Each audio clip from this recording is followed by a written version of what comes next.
conducting a massive investigation on childcare and other rampant fraud. Their investigation following a viral video now. December 20th, 4:52 a.m., Minnesota.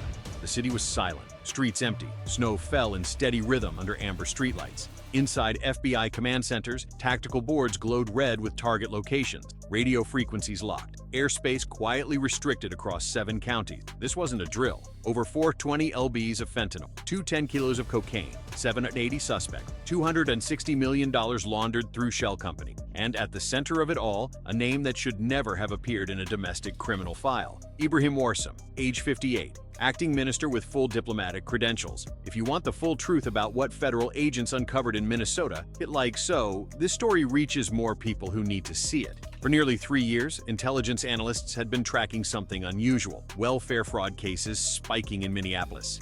Drug overdoses climbing in neighborhoods that had been stable for decades, luxury cars appearing outside modest homes, cash businesses with no customers. On paper, everything looked normal. Behind the surface, investigators say, was a system designed to exploit trust. By 7 a.m. the operation would go kinetic. Federal vehicles positioned at staging areas across Hennepin, Ramsey, and counties. DEA strike team synced communications with ICE tactical unit. FBI cyber analysts stood ready to seize encrypted servers the moment doors were breached. The mission had a codename, Operation Midway Blitz. This was the largest coordinated federal action Minnesota had seen in over 40.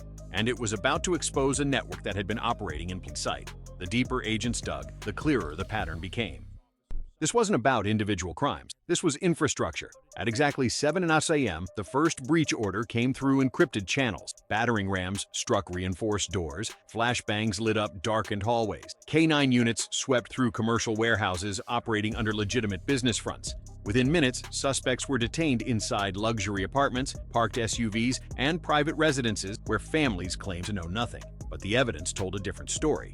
At a warehouse in South Minneapolis, agents discovered 178 kilos of fentanyl hidden inside shipping containers labeled as medical supplies. The packaging was professional, labels authentic, routing documents flawless. This wasn't amateur hour. At another location in St. Paul, DEA teams uncovered 94 kilos of cocaine vacuum-sealed inside false walls. Alongside it, $1.3 million in cash, stacked in plastic-wrapped bundles organized by denomination. $20 bills, 50s, 100s, all untraceable. Comment exposed below. If you believe criminal networks should never hide behind silence. By 9:15 a.m., federal command centers were processing arrest data faster than analysts could verify identities. Names appeared on screens. Faces matched to surveillance footage. Criminal histories revealed patterns investigators had been tracking for months. Many of the suspects had entered the United States through migration channels designed for humanitarian protection.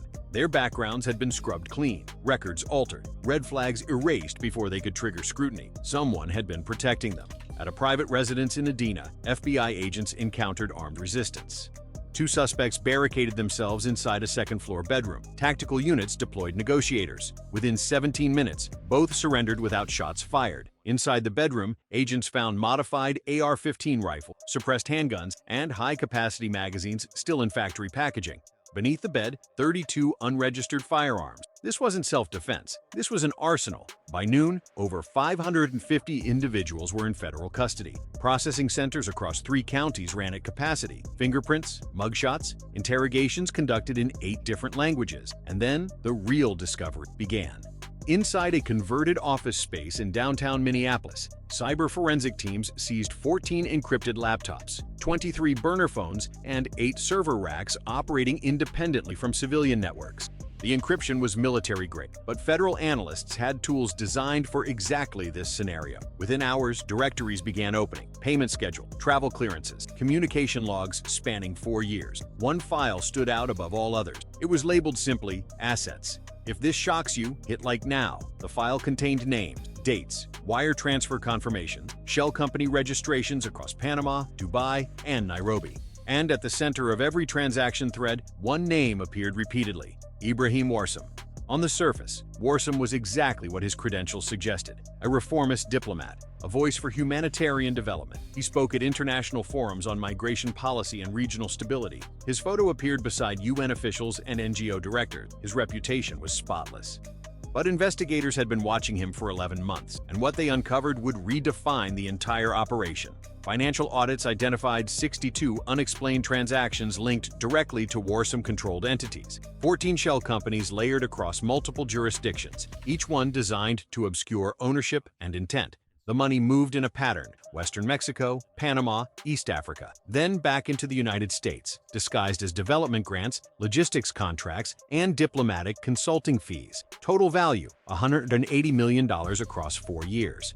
This wasn't corruption on the margins. This was operational control. Intercepted communications escalated the case from fraud to coordination. Encrypted messages allegedly showed Warsame approving drug shipments, resolving cartel disputes, and authorizing secure corridors across the Midwest. He wasn't advising the network, he was directing it. Type yes below if you're ready to see what happened next. The messages revealed direct coordination with CJNG leadership. Cartel operatives based in Jalisco communicating through encrypted apps with contacts in Minnesota, Wisconsin, and Illinois. The logistics were precise. Individuals with clean public profiles recruited as couriers. Religious facilities allegedly used as transfer points, shielded by public trust and community respect. Criminal histories quietly altered inside government databases, allowing operatives to pass background checks and move freely through regulated systems. One internal FBI memo summarized it bluntly: "This is not corruption, this is infiltration." At that moment, the investigation crossed a threshold federal agencies rarely encounter on domestic soil. A sitting foreign minister embedded within a transnational cartel structure meant the threat was no longer just criminal, it was strategic, and it demanded a response that went far beyond Minnesota. The briefing reached the White House just after 1 a.m. Classified reports delivered under restricted clearance. Financial flow charts, intercepted communications, names highlighted in red. Senior officials from FBI, DHS, DEA, and Treasury presented a unified assessment. This was a national security breach. When the briefing reached President Donald Trump, the response was immediate.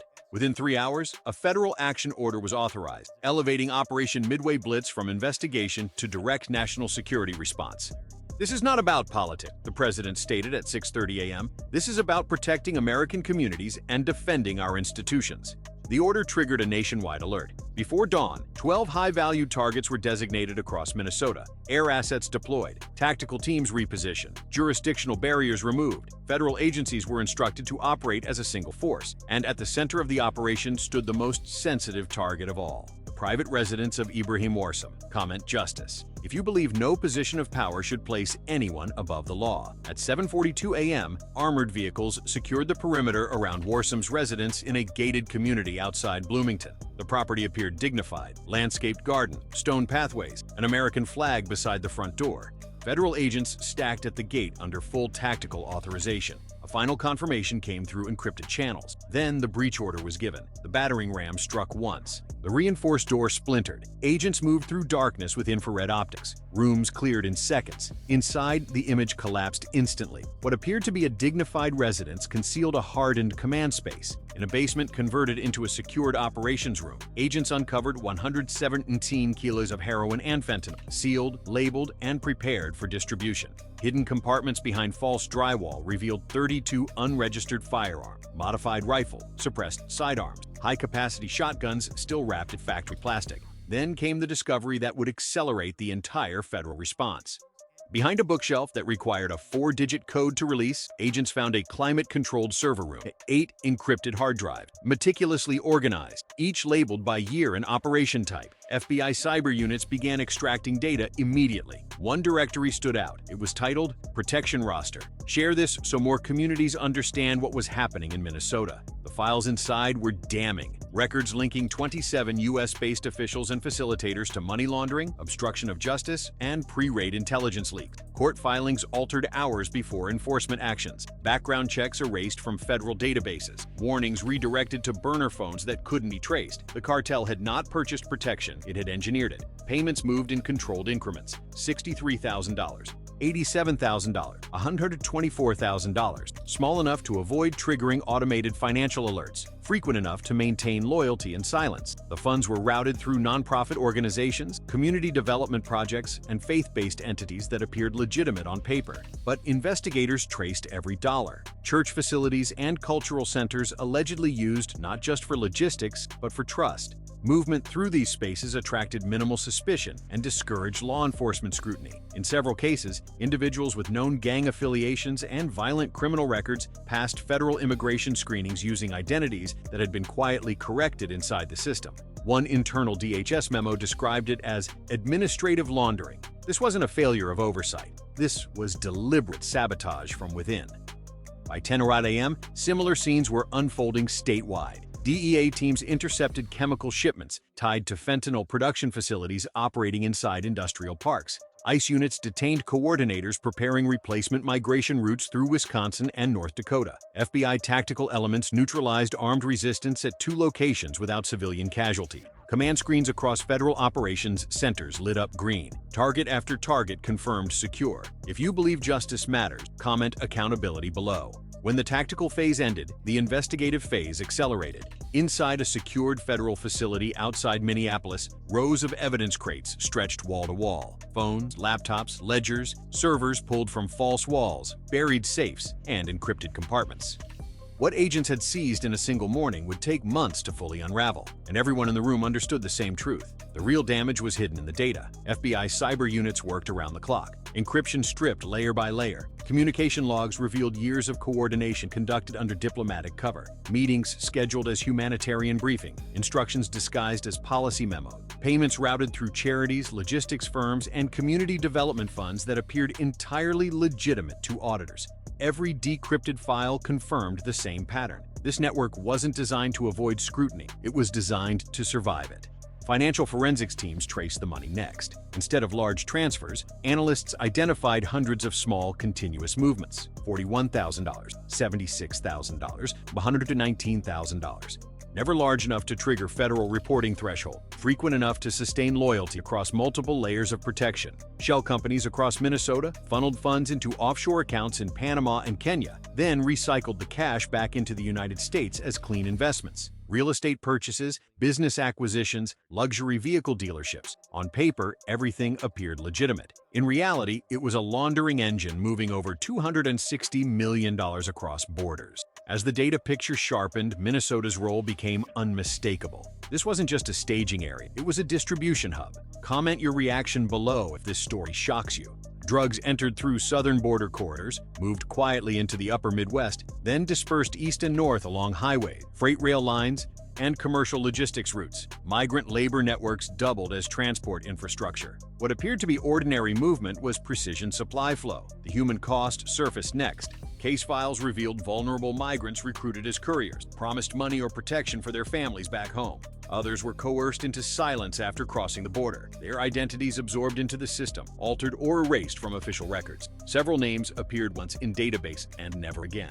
Investigators marked them as unaccounted for. Federal prosecutors responded by splitting the case into parallel tracks. One focused on narcotics, weapons, and trafficking. The other targeted corruption, obstruction, and conspiracy at institutional levels. Quietly, subpoenas were issued, bank accounts frozen without public explanation. Travel privileges revoked, security clearances suspended. Inside task force briefings, one phrase began appearing repeatedly: institutional contamination. The cartel had not relied on violence alone. It had relied on access, exploiting bureaucracy, diplomacy, and trust to embed itself deep inside the system. That realization changed the objective. This was no longer just about dismantling a criminal ring. It was about repairing the integrity of governance itself. Hit subscribe so you don't miss what happens next in this investigation.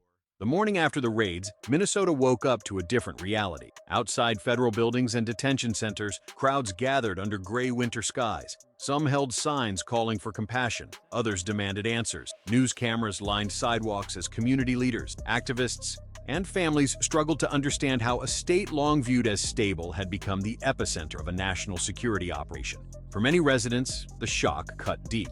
Ibrahim Warsam had not been seen as a threat. He had been seen as a protector. His name was tied to speeches about inclusion, diplomacy, and opportunity for refugees fleeing violence. Overnight, that image collapsed, replaced by sealed court filings, armored vehicles, and armed federal escorts. Community organizations moved quickly. Churches opened their doors to frightened families. Immigration attorneys worked through the night, tracking detainees transferred to federal facilities across multiple states. Parents asked the same question again and again. How did this happen without anyone knowing? Public anger followed confusion. At rallies across Minneapolis, critics accused federal agencies of overreach, arguing the operation had cast fear across entire neighborhoods. Social media flooded with competing narratives. Some framed the raids as collective punishment. Others called them long overdue. Inside FBI and DHS command centers, the response remained firm. Officials stressed that the operation was not directed at a community, a religion, or an ethnicity. It was directed at a network that had weaponized trust. As one federal spokesperson stated quietly, they didn't hide in the shadows. They hid behind institutions people believed in. If you believe corruption must always be exposed, comment truth below. As details continued to emerge, drug quantities, weapon seizures, financial records, the public debate began to shift.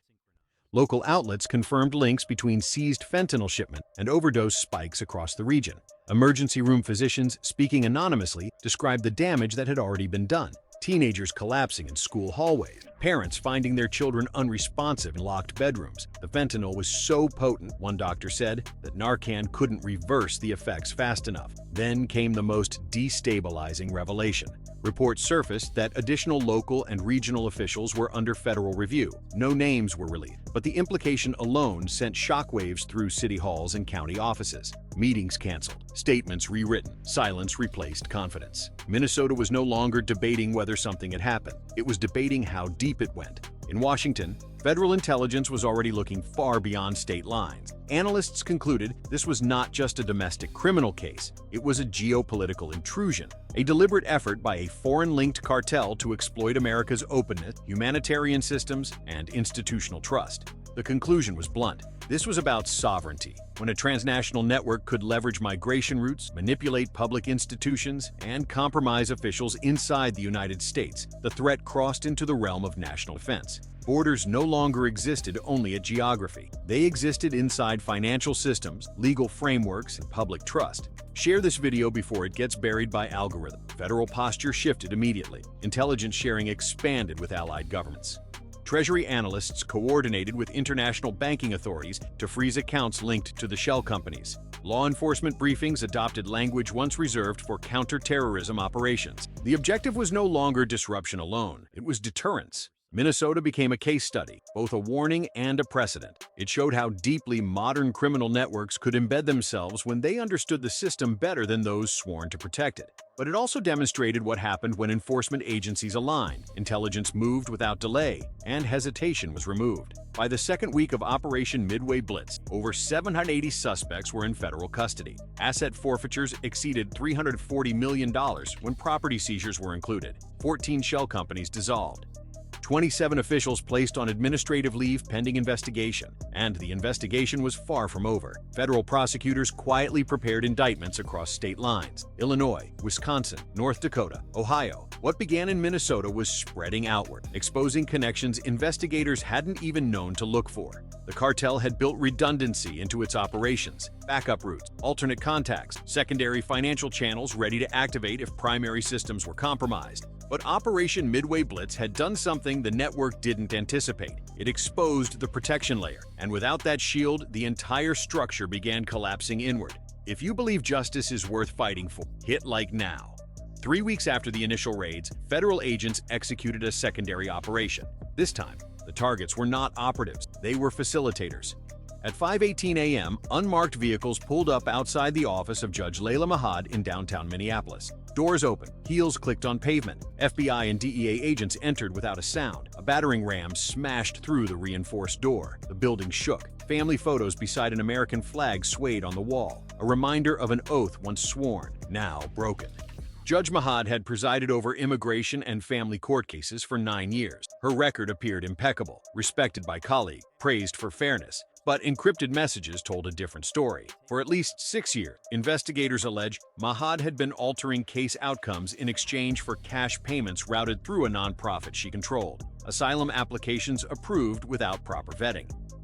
background checks waived, criminal records sealed or expunged hours before federal review. In one case, a suspect with a violent assault conviction in East Africa had his entire criminal history erased 2 days before an immigration hearing. He passed the screening. 3 months later, he was arrested in connection with a fentanyl distribution network operating out of St. Paul.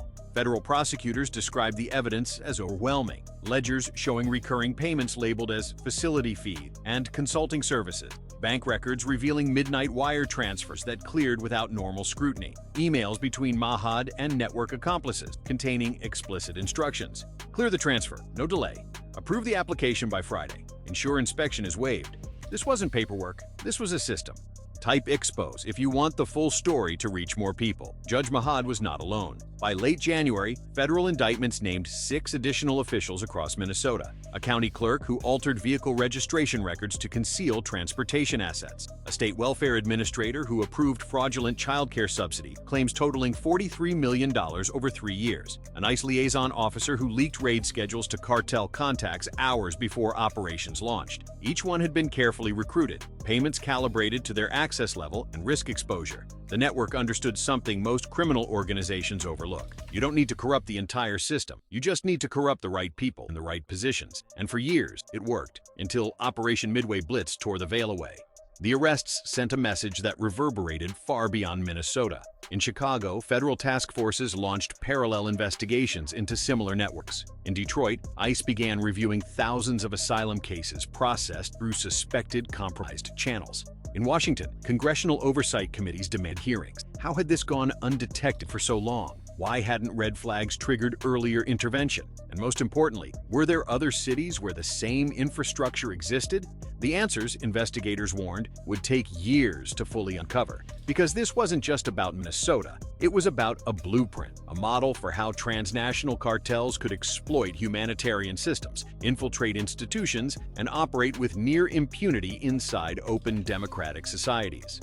Operation Midway Blitz had exposed the method, but the war was far from over. Comment justice below if you believe no network should ever operate above accountability. As spring arrived in Minnesota, the impact of the operation became visible in ways data alone couldn't capture. Overdose deaths in Minneapolis dropped 31% in the first quarter compared to the previous year. Emergency room visits for fentanyl poisoning declined across Hennepin County. Parents whose children had been lost to overdoses began speaking publicly, expressing both grief and relief. "We didn't know where it was coming from," one mother said at a community meeting. "We thought it was just bad choices. We didn't know it was this organized," but the community remained divided. For some, the operation represented justice long delayed. For others, it represented trauma inflicted on families caught in the machinery of enforcement. Immigration attorneys reported families torn apart, children placed in foster care while parents awaited deportation hearings. Somali community leaders walked a difficult line, condemning criminal activity while defending the vast majority of their community who had no involvement.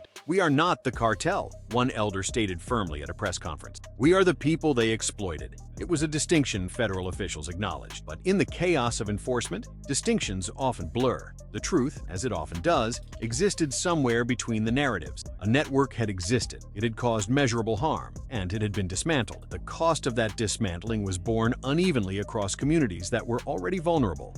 Share this story so more people understand what really happened. By summer, the first trials began. Federal courtrooms in Minneapolis filled with prosecutors, defense attorneys, and rows of evidence cards. The case against Ibrahim Warsame became the centerpiece. Prosecutors presented intercepted communications, financial records, and testimony from cooperating witnesses who had worked inside the network. The evidence was methodical. Warsame's defense argued he was a diplomat caught in a web of false accusations, that encrypted messages were taken out of context, that financial transactions were legitimate consulting work. But the jury heard recordings. Warsame's voice discussing shipment route, approving payments to facilitators, coordinating with individuals later identified as CJNG cartel operatives. On August 17th, after 11 days of deliberation, the jury returned a verdict. Guilty on all counts: money laundering, conspiracy to distribute controlled substances, racketeering, obstruction of justice. The courtroom was silent. Warsame showed no reaction. Sentencing was scheduled for October. Federal guidelines suggested a minimum of 30 years. For a man who once stood beside diplomats and humanitarian leaders, it was a stunning fall. But it was also a warning. No position, no credentials,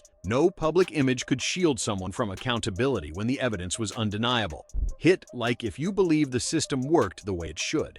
The broader investigation continued. Federal agencies shifted focus to tracing the cartel's financial infrastructure beyond U.S. borders. Treasury officials worked with counterparts in Panama, Kenya, and Mexico to freeze assets and dismantle shell companies. Interpol issued red notices for 12 individuals operating outside U.S. jurisdiction. Some were arrested within weeks. Others disappeared into regions where extradition treaties didn't exist. But the message was clear. The United States would no longer tolerate criminal networks exploiting migration systems and humanitarian frameworks for profit and violence. And that message carried consequences. Intelligence reports indicated CJNG leadership held internal reviews of their Minnesota operations, seeking to understand how the network had been compromised. The conclusion, according to intercepted communications, was simple. They had gotten too comfortable, too visible, too confident that their protection would hold. Operation Midway Blitz shattered that confidence. And it forced cartels to recalculate the risk of operating inside American cities where federal agencies could coordinate precision. Deterrence in this case was measured not just in arrests, it was measured in operations that didn't happen because the risk was no longer worth the reward. Comment finish it if you want to see more operations like this. 1 year after Operation Midway Blitz, federal officials held a press conference to mark the anniversary. The numbers told part of the story. 780 arrests, $260 million in assets seized, over 630 kilo of narcotics removed from circulation, 14 officials charged with corruption, 6 convicted. But numbers alone couldn't capture the scope of what had been dismantled. This operation proved something critical, the FBI director stated, that no network, no matter how embedded, is untouchable when institutions are willing to act. The director's words resonated beyond law enforcement circles because Operation Midway Blitz had exposed a vulnerability that extended far beyond Minnesota. It revealed how open societies built on trust and humanitarian principles could be weaponized by those who understood the system's blind spots better than the system understood itself. And it forced a national reckoning. How do you protect openness without enabling exploitation? How do you maintain humanitarian commitments without creating corridors for criminal infrastructure? There were no easy answers, but the operation demonstrated that vigilance, coordination, and the will to act could disrupt even the most sophisticated networks. Minnesota had become a case study in modern transnational crime, and in the federal response that followed. The lessons learned were already being applied in other cities, other states, other investigations running quietly in the background. Because the truth is simple, this was not an isolated case. Share this video if you believe the truth must always be exposed. Operation Midway Blitz was not the end of the story. It was the signal, a signal that the era of invisible infiltration had been exposed, that institutional protection could be stripped away, that diplomatic credentials would not shield criminal activity, and that the United States was willing to deploy the full weight of federal resources to defend its communities and institutions. For the families who lost loved ones to fentanyl poisoning, the operation brought some measure of justice. For the communities caught in the enforcement machinery, it brought trauma that would take years to heal. For federal agencies, it brought validation that coordination and persistence could overcome even the most sophisticated criminal network. But for the cartels, it brought something else entirely: uncertainty. The realization that American soil was no longer a safe haven for operations built on exploitation and violence. That protection could be compromised, that networks could be exposed, and that the consequences would be severe. In the months following the operation, intelligence reports indicated a measurable decline in cartel activity across the upper Midwest. Shipments rerouted, operatives reassigned, financial channels shifted to lower-risk regions. It wasn't total victory. Criminal networks adapt, they rebuild, they find new vulnerabilities. But for the first time in years, they were operating with hesitation. And in the world of transnational crime, hesitation is a strategic loss. Hit like if you believe justice is worth fighting for, no matter how long it takes. The legacy of Operation Midway Blitz will be debated for years. Was it a model of effective enforcement or an example of overreach? Did it protect communities or destabilize? The answer, like most truths, depends on perspective. But what cannot be debated is this: a network existed, it exploited trust, manipulated systems, and caused measurable harm, and it was dismantled. Whether that dismantling was worth the cost, a question every community must answer for itself. But the operation proved something undeniable: that when institutions align, when intelligence flows without obstruction, and when political will supports enforcement, even the most embedded networks can be exposed. The question now is whether that model will be sustained, whether future operations will receive the same resources and political backing, or whether the lessons of Minnesota will fade as attention shifts to the next crisis. because the truth does not disappear. It waits, and once it begins moving through the system, there is no way to stop it. Comment below with your thoughts on whether operations like this make communities safer or create more problems. Subscribe so you don't miss what happens next in this investigation, and share this story with anyone who needs to understand what really happened in Minnesota, because the fight for accountability doesn't end with one operation. It continues every day in every community, wherever criminal networks try to hide behind trust and exploit the systems designed to protect us. This is only the beginning, and the truth is still unfolding.